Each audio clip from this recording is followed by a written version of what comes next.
What's going on? This is your man John Fortune, your host of the Frustrated Fan Sports Show. And today we have to talk about it. Alex Ovechkin sits there and breaks Wayne Gretzky's all-time goal-scoring record. He's at 895 in a loss to the New York Islanders. It sucks that he wasn't able to break the record in Washington, but the fact that he's broken the record is absolutely amazing, and to really appreciate this record and the fact that he's been with our franchise forever, you have to go back some. When I first started being a fan of the Washington Capitals, we had just drafted Peter Bondra. And I think it was 1991. I was in elementary school. We had just drafted Peter Bondra. Peter Bondra from 1991 all the way to 2003, I think it was 2003, was an elite goal scorer in Washington. A guy that it was like, man, every time he plays, he's scoring a goal. Peter Bondra was one of those guys that in all honesty, if it wasn't for Alex, would have been looked at as the greatest hockey player in Washington. Peter Bondra was a scoring machine for us.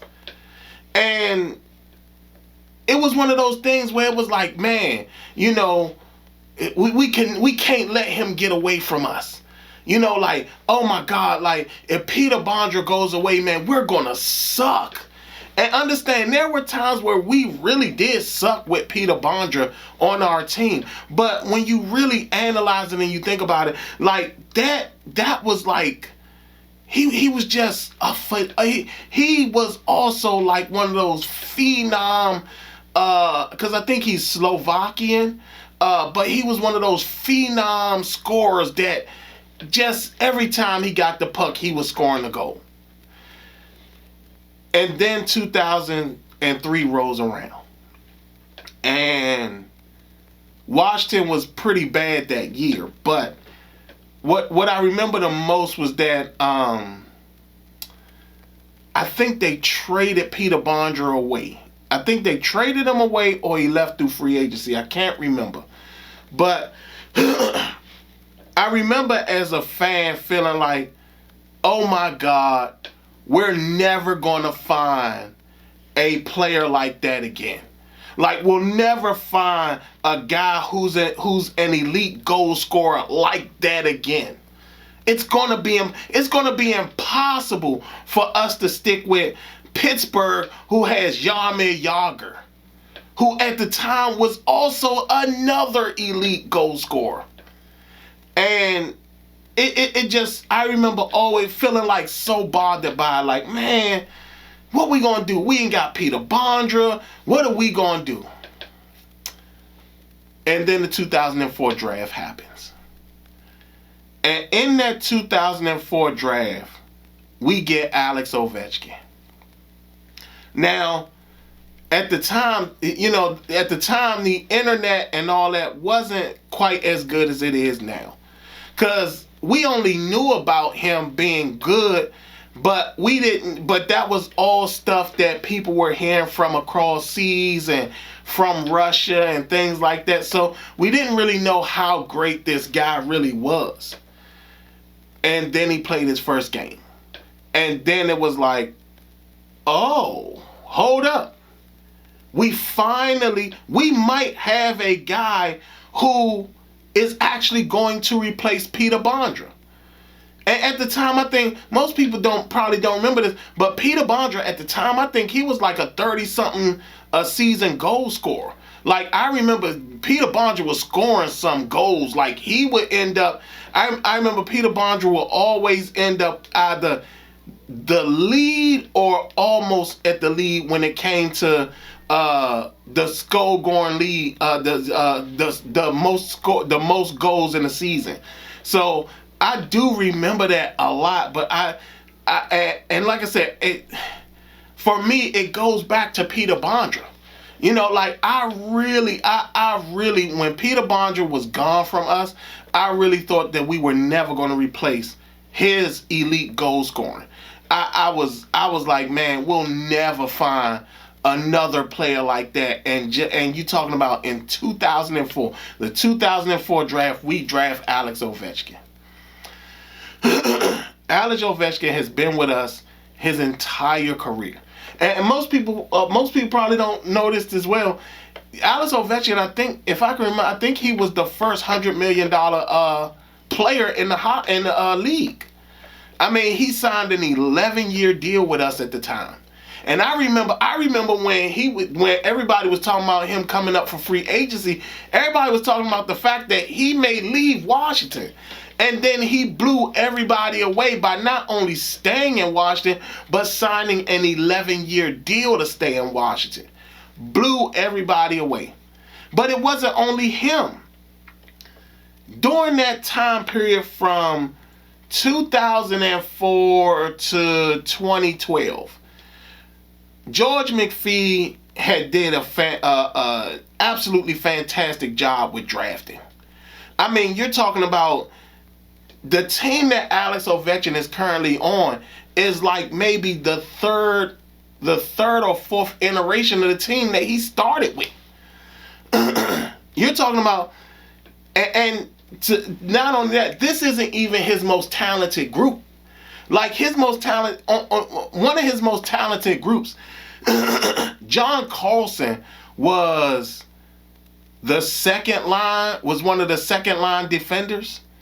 And I mean, you're talking about like there were times I think that for me, probably his most talented team probably was that 2010 to 2012 group, because I think Mike Green was still on that team in 2010. But that 2010 to 2012, I think that's the group, because it might be 2009. Because that Carl Osner was on that team too. So it was like Mike Green, Carl Osner. They had two young goaltenders in Varlamov and I think Michael Neuwirth. I think Neuwirth he was the one. And then we had Braden Holtby, who was our up and coming guy, who was going to be, who came up for a season to play because Neuwirth and Varlamov were both injured, came up and played, I think, like maybe 1 or 2 games and did fantastic. And he was down in Hershey at the time. Our Stanley Cup winning goalie was our third goalie at that time, and that team was super talented. You had Alexander Semin was on that team. I remember they brought in Fedorov from the Detroit Red Wings and all that. That team was super talented, and I think that entire team was all. I think they might have had maybe 2 free agents on that team, or maybe 1 trade on that team, because I think we had gotten somebody from Pittsburgh at that time to play defenseman too. But and I'm mad that I can't remember who it was, but that team was a very talented team. I think those were the teams I think it was 2009 to 2012. I think those were the teams that I think everybody in the area thought were going to be those Stanley Cup teams, because those were the teams that won the President's trophies a few times in a row. So those teams were very talented teams. And to see Alex Ovechkin stay with us for so long, and not only that, for us to get a milestone here. This is another franchise that has gotten another milestone.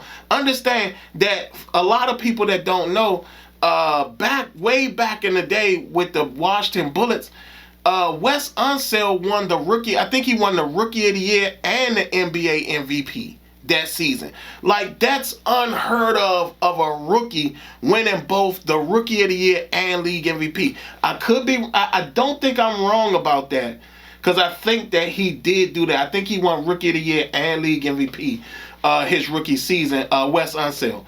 But the fact that here we are again, another milestone, and not any milestone, a milestone that even I, as a young hockey fan, thought no one could ever get to. Because at the time, we weren't seeing guys score 50 goals a game or 50 goals a season. We weren't seeing guys come close to 60 goals a season or eclipse 60 goals a season. We weren't seeing those type of numbers. I mean, the most we would see is guys hitting about 30, maybe close to 40. I think at the time, the 50 goal mark was like, I think it was like very few guys had hit the 50 goal mark. And even if they did it, I think it was like maybe a few guys. But it was one of those things where, because we had never seen that, we never thought that even for the slightest or even closest to the slightest moments that record ever getting passed. Because at first the record was 801 by Gordie Howe, I think it was Gordie Howe. Yeah, I think it was Gordie Howe had 801. And then all of a sudden, Gretzky comes back and eclipses it by 93 goals. Like that, I mean, it was just so crazy to see that. And it was one of those things where it's like, we'll never see that. And the fact that we see it, I mean, that it's the most incredible thing in the world. Not only that, it's even more incredible as a Washington fan. You know, I know that I haven't been talking a lot because the Commanders and football kind of takes up a lot of my channel, but I watch the hockey games. I love hockey. And like I said, I've been a fan since I was in elementary school. Like, everybody talks about the Screaming Eagle jerseys. I remember when they introduced those jerseys, and I thought those black jerseys were the best jerseys I had ever seen. I remember when they first came out with those jerseys, I think Olaf Kozik. I had an Olaf Kozik jersey. And even then, back then, you're talking about, even back then, there were a lot of things that was going on. And it was like, man, most people, they tend to forget. One of our first superstar goalies we had was Jim Carrey, like, who was an absolute beast. And to see, and to see, I remember us going to the Stanley Cup back in 98, I think it was, and getting swept by the Detroit Red Wings. I mean, that was a heartbreaking one. I remember that. You know, so it was just one of those things where, you know, to see milestones hit in your city, you know, it's kind of sad that it didn't happen in Washington, but the fact that a player who cherished our city so much that he felt the need to never go anywhere else and is proud. Not only that, like, it's not just the fact that Alex is one of us, it's the fact that he's proud to be one of us. And his humor is absolutely incredible. The funniest thing I ever seen Alex Ovechkin do was the Eastern Motors commercial with him and Chris Cooley. I think it was him, Chris Cooley, and it was either Clinton Portis. No, I don't think it was Clinton Portis. It was Chris Cooley, and it might have been Santana Moss. I can't remember. And I remember they had, and Alex Ovechkin was so funny in those commercials. But there was one particular commercial where they had Alex Ovechkin run out for a pass, and he runs, and he still has the stick, the hockey stick in his hand, and he turns around, and Chris Cooley throws the ball into his chest. And Chris Cooley, they cut the clip, but you can hear the voiceover from Chris Cooley like, man, you gotta drop the stick to catch the ball. And I just thought that was the funniest thing ever. And like I said, man, I mean, the fact that Alex Ovechkin is also proud to be a Washington Captial is also a thing that is just absolutely, his statue needs to be in front of the Capone. Like, if they don't build a statue for Alex in front of the Capone, it's going to be the biggest travesty we've ever seen. Because when you go to other places, like I've been to places like San Francisco and LA, and I made trips to other cities, and you see their stars, like the star players, even in New York by Yankee Stadium, like their stars are commemorated there. And all those places, their stars are absolutely commemorated there. Like, and it's like absolutely incredible how they commemorate their athletes.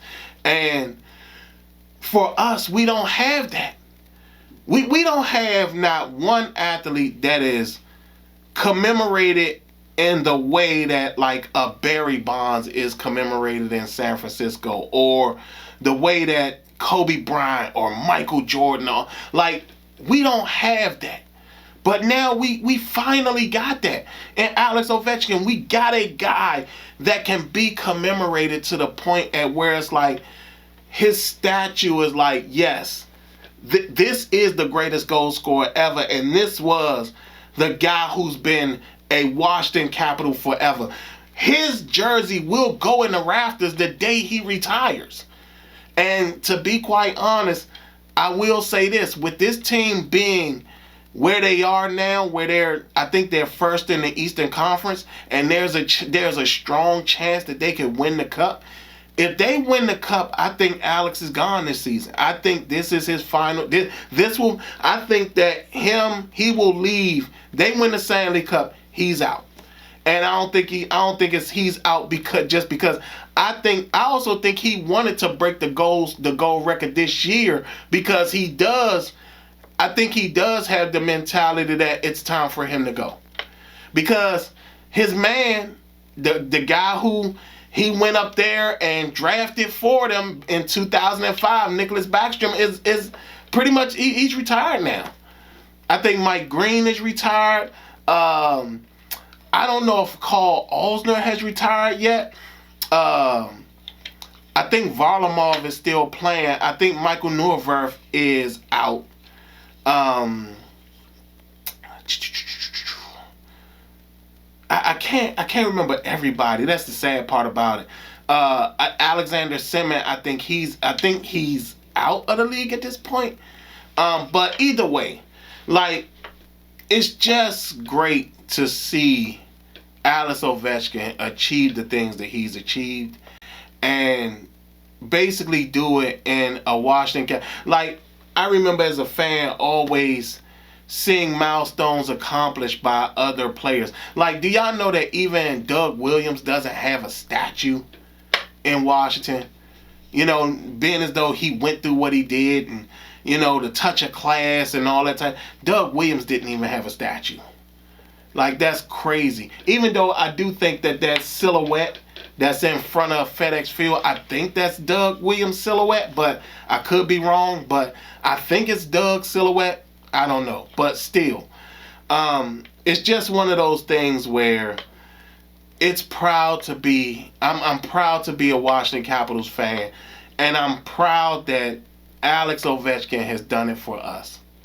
And it couldn't have been better, and it would have been better if he broke it in Washington, and if Nicholas Backstrom was the one who gave him the assist to break it. So, but because that didn't happen, that still doesn't diminish the accomplishment and what he's done. And I can honestly say I am a proud Washington Capitals fan and also a proud Alex Ovechkin fan. Y'all tell me what y'all think. Y'all give me some of y'all greatest memories of Alex Ovechkin. Y'all tell me how y'all feel now that he's gotten to the point at where he's now an iconic, not only an iconic Washington player, but an iconic hockey player, period. Y'all tell me what y'all think. Other than that, this has been your man John Fortune, and it's been a Frustrated Fan Sports Show.